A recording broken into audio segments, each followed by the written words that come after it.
Għadhom 3 il-każi ta' coronavirus f'pajjiżna, hekk kif it-tifla Taljana ta' 12 sena u l-ġenituri tagħha għadhom qed jinżammu f'iżolament fl-Isptar Mater Dei fejn jinsabu fi stat ta' saħħa tajba. F'dawn l-aħħar sigħat saru 17 il-test ieħor fuq persuni li kienu ssuspettati, iżda kollha rriżultaw fin-negattiv. B'hekk sa issa saru b'kollox aktar minn 550 test. It-tlieta li huma f'kundizzjoni tajba ħafna u qed nimmaneġġjaw is-sitwazzjoni kif suppost. Ġifieri dawn qegħdin iżolati fil-units tagħna, l-infectious disease unit, ippreparati għalihom, konni li nippreparaw.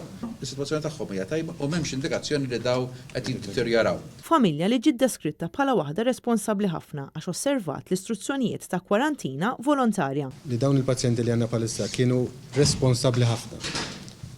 Ġifieri daw meta ġew Malta ma ħarġu mkien, il-bib tagħhom kienu qed jiġbulhom l-ikel wara l-bib, jiġifieri dawn huma nies responsabbli.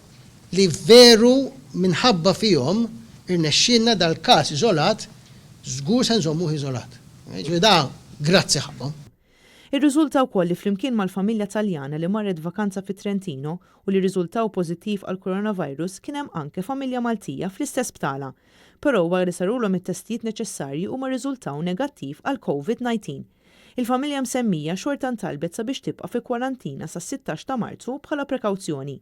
Lilin minn dak li qed jagħmlu l-awtoritajiet tas-saħħa, il-verità tibqa' li ħafna familji huma ġenwinament inkwetati. Nies li tkellmu magħna għaluna li f'diversi skejjel it-tnejn kien hemm ammont kbir ta' studenti li ma marrux l-iskola. Dan minkejja l-awtoritajiet tas-saħħa saħħu li għalissa m'hemm ebda lok ta' allarm u għalhekk l-iskejjel kienu se jkomplu bil-ħidma tagħhom bħas-soltu.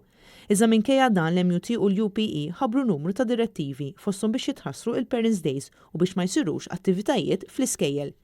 Intant, kif mit-tnejn beda jsir screening lil kull min jidħol fiċ-ċentri tas-saħħa jew fl-emerġenza, persuni li tkellmu magħna għalunna li l-uniku screening li qed isir huwa li l-individwi jintalbu u jieġbu numru ta' mistoqsijiet. Min kmien it-tnejn filgħodu derrekjuwijiet fil-polikliniċi li jinsabu mxerda mal-pajjiż. Jidher li fiċ-ċentru tas-saħħa ta' Raħal Ġdid kif ukoll f'dak ta' Ħalqormi kien hemm ukoll momenti ta' ansjetà minħabba li numru ta' infermieri sabu problemi fil-proċess waqt li kienu qed jagħmlu dawn il-mistoqsijiet. Twil kien evidenti anke barra ċ-ċentru tas-saħħa tal-Gżira.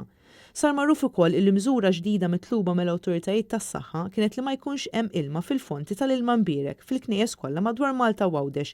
Dan sar biss bħala prekawzjoni.